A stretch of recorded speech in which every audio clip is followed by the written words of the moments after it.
สวัสดีค่ะทุกคนมาเลยมุนิมานอนหงมุนิมานอนหงเดี๋ยวพี่น้องเถอะขายของกับเบิร์ตั้งแต่6 โมงแรงพี่น้องเอ้ยขอบพระคุณทุกคู่ทุกคน FC บวกขึ้นบวกฟันว่าสิมี FC แบบว่านิยมชมชอบในขายตำหุ่งของข่อยอีหยังนี่ล่ะย้อนมาใส่เห็นหยอกแม่หยอกแม่เห็นยังล่ะเอานอนได้ละเถอะนอนแล้วมันเลิกแล้วขายดีอยู่พี่น้องเอ้ยทั้งสัญจรกับซื้อซอยข่อยหาออกแต่เช้าข่อยนะ10 โมงข่อยออกค่ะ10 โมง 11 โมงเนาะพี่น้องเนาะ10 โมง 11 โมงแคบเล็กมันออกไปแล้วนอนลงสิคะนอนลงนี่นอนลงนั่นแหละนี่นอนลงใกล้ๆแม่เนี่ยนอนลงมานอนอยู่ห้องมันนี่บ่ได้มานอนหลายมื้อแล้วแคบเล็กเป็นอันเมื่อแบนเดย์เนาะอันนั้นพอซ่าไหนเบิดกับเศร้าเขาสินอนแล้วเลิกแล้วนอ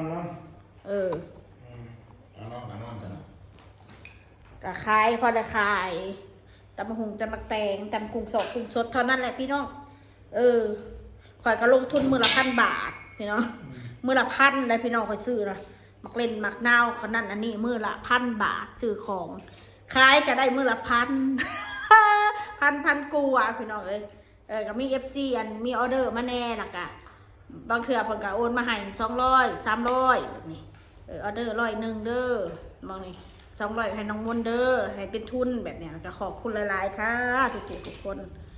ข่อยก็เงินหมุนคือกันเด้อพี่น้องเด้อคนน้อยแล้วก็ได้ขายมีน้อยแล้วก็ได้ขายพี่น้องก็คือทุกคนก็ได้ขายกันดีกันทั่วหน้าเนาะแต่ว่าคนน้อยฮะแล้วสิบ่ได้ขาย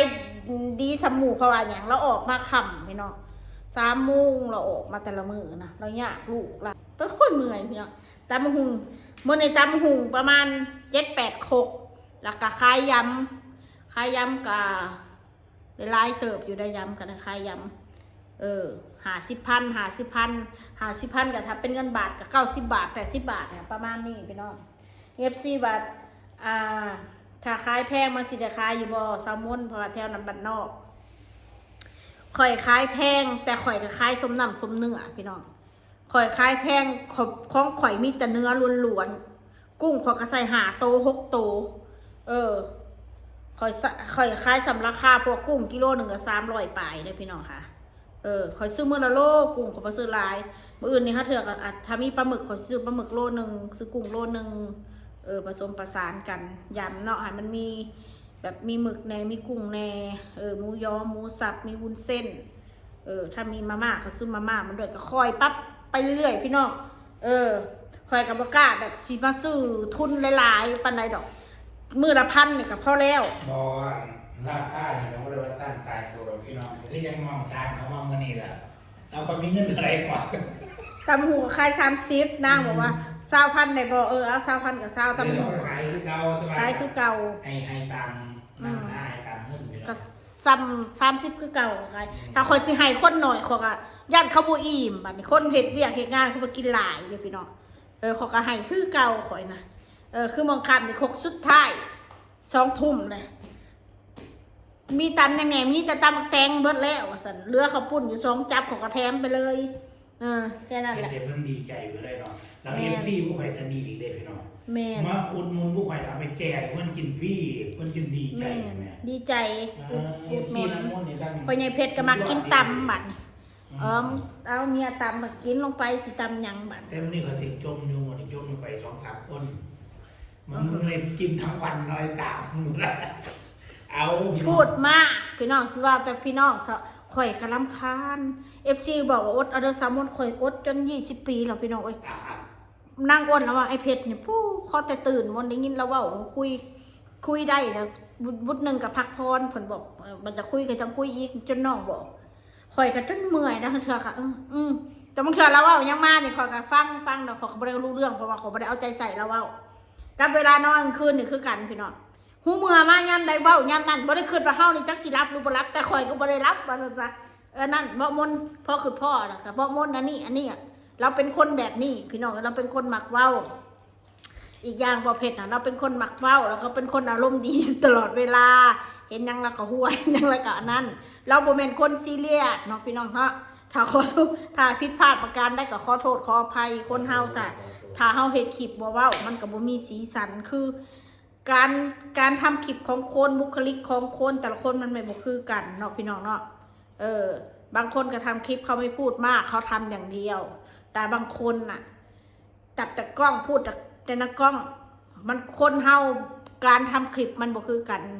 ก็จะว่ากันเนาะพี่น้องแต่ทำพูดมากเกินไปก็น่ารำคาญเนาะคือพี่น้องว่าอะไรอันนี้ก็ต้องปรับปรุงนะบ่าวเพชรนะบ่าวเพชรควรปรับปรุงนะเพราะว่า FC ติว่าพูดมากพูดปากช้ำมาแจ๊ะเกินไปดูแล้วมันไม่เหมาะสมเป็นลูกผู้ชายเข้าใจนะคอยกับบ่มีหยังดอกพี่น้องคลิปนี้เขาก็ออกมาขอบคุณทุกคู่ทุกคนทั้งคนเบิ่งทั้งคนติคนชมอันใดที่มันบ่ดีคอยกับบอกกันได้เนาะพี่น้องเรื่องขายของก็บ่เครียดคือพี่น้องว่าน้องมนต์หาช้อนมาเด้ออย่าตักซิมโอเคปรับปรุงอันนี้เราผิดเราก็ขอโทษเนาะพี่น้องเนาะขอยบ่เถียงสุดเจ้าคือขอยบอกแหละถ้าขอยเฮ็ดยังอันใดมันสกปรกหรือสุดเจ้าเบิ่งแล้วมันบ่งามหูงามตาขอยปรับปรุงเด้อพี่น้องขอยก็ทำตาม FC บอกขอยบ่ว่าซีเรียสเรื่องขอยบ่ว่าอันนั้นอันนี้อันนั้นขอยบ่มาแก้ใครบ่มาแก้ตัวเขามีว่าโอเคแม่นความพี่น้องขอยก็ปรับปรุงเนาะสิ่งใดดีๆเราเป็นแม่ค้าเฮาก็ปรับปรุงเนาะพี่น้องเนาะสิ่งใดบ่ดีถ้าเกิดบอกมากเกินกว่าเหตุหลายเฮาก็ดูแล้วมันไม่ใช่แล้วขอยก็บ่สนใจเด้ออันนั้นเด้อแค่นั้นถ้าผู้ใดเว้าในเรื่องในการขายแบบว่าในเรื่องทำความสะอาดนู่นนี่นั่นน่ะคอยก็เข้าใจเพราะว่าคอยก็เห็นว่าหน้าตาผู้ให้เป็นคนแหล่คนดำคนกำแต่เรื่องอาหารการกินคอยก็สะอาดเนาะพี่น้องผักทุกอย่างที่คอยซื้อมาจากตลาดผักเขาก็ล้าง2 น้ำ 3 น้ำหมักพริกหมักเผ็ดหมักหนอกหมักนาวหมักเลนคอยล้างหมดกุ้งเกิ้งเขาก็เอาขี้ออกเขาก็ทำความสะอาดล้าง2-3 น้ำแต่ว่าก่อนที่จบคลิปก็ขอบอกอันนี้นิดหน่อยเรื่องพ่อแม่ก็สนใจลูกปล่อยให้เดือดร้อนน้องพ่อแม่เด้อพี่น้องเด้อคอยมาเบิ่งลูกคอยทุกระยะมีแต่ว่าเล่นกันกับน้องเมฆเล่นเป็นมูนักอ้นอย่าใช้คำว่าเดือดร้อนเถอะน้ำพึ่งเรือเสือพึ่งป่าพี่น้องกันที่เบิ่งร้านชำนี่ก็สิเป็นอีหยังเพราะว่าลูกเขาคอยกับเบิ่งคือกันคอยนะบ่แม่นเว้าได้พอตกเย็นมาก็ซื้อกระต้มขนมให้ลูกได้ให้ลูกให้หลานได้นั่งลูกเขาก็เอาเงินให้ได้ไปโรงเรียนได้เขาก็ให้ได้ให้หลานบางเทื่อข่อยก็ทำหมดว่าข่อยขายของแล้วเขาก็อาจจะบ่ได้มีเวลากับเรื่องทำความสะอาดเรือนนางอ้นนี่ข่อยบอกถ้าข่อยเฮ็ดข่อยล้าง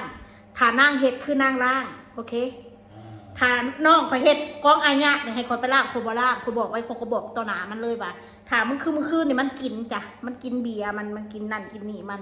ยามมื้อเช้ามามันก็ล้างเพราะว่าสิ่งของข่อยเฮ็ดน่ะข่อยล้างไว้แล้วเรียบร้อยทำความสะอาดแล้วเก็บแล้วเรียบร้อยแต่เขามาทำเขาก็ต้องเก็บกล้องล้างแม่นบ้านเขาก็แม่นแต่ข่อยก็บ่แม่นขี้ข่าซึ่งเจ้าก็ต้องให้เกียรติข่อยในตรงนี้นะเขาเฮ็ดเขาทำข่อยเฮ็ดข่อยทำแค่นั้นเว้าง่ายๆข้าวสารเบิดข่อยซื้อนะบ่ให้น้องเดือดร้อนแม่นแป้งนัวเบิดข่อยซื้อต่างคนต่างซื้ออันไหนหมดไม่ต้องหนิ่งกันมีอะไรซื้อข่อยก็ซื้อพอของข่อยก็ซื้อแพบสบอกสบู่ของซื้อของข่อยเองของบนไปใส่ของไผ่โอเคพี่น้องมาหน้าไม่ต้องเป็นห่วงพี่น้องเพราะว่าเอาออกมาว่าไรพี่น้องก็เห็นมีรถเนาะเอาโอเคเราอยากแนวกินข่อยซื้อมียังก็กินไปแค่นั้นแหละพี่น้องก็ขอบคุณทุกเม่นทุกไล่ทุกกำลังใจคือเก่าแหละอย่ามาว่าให้มันยุแย่ตะแคงห่วงเรื่องพี่เรื่องน้องครอบครัวข่อยเข้าใจกันดีนางอ้นแล้วก็โอเคกับข่อยถ้าบ่โอเคกับข่อยอยู่บ่ได้โอเคข่อยคนบ่เป็นควายข่อยมีสมองเด้อพี่น้องเด้อถ้าคนเจ้าของบ้านเขาเฮ็ดเฮาอึดอัดใจเฮาก็บ่สามารถที่จะอยู่ได้เพราะว่าห้องข่อยเช่าอยู่จ้ะเดือนละ 2,500 จากข่อยเช่าอยู่นี่เดือนละ 2,500 ค่ะแต่ถามว่าเป็นนางขอคือนอนเฮือนน้องอยากให้นอนน้ำอยากก็นอนมึงก็นอนอุ่นกูแน่กูอยากให้มึงนอนน้ำกูมันกันอยู่คนเดียวกับลูกมันว่างมันก็เอาก็นอนมันเป็นไปได้มันแห้งอยากมาหอบเอาของเลยมาคนของนี้จากนี่มันอยากให้เขาไปอยู่น้ำมันแต่ข่อยก็เป็นไปบ่ได้ข่อยก็อยู่ได้อยู่แต่ข่อยอยากมานอนคือข่อยมานอนฉันจะอธิบายข่อยอธิบายที่จะฟังเลยเด้อเรื่องแนวอยากแนวกินก็มึงซื้อกูซื้อมึงซื้อกูซื้อมึงบ่มีกูซื้อ กูบ่มีมึงซื้อแค่นั้นเข้าใจกันโอเคนะคะสวัสดีค่ะ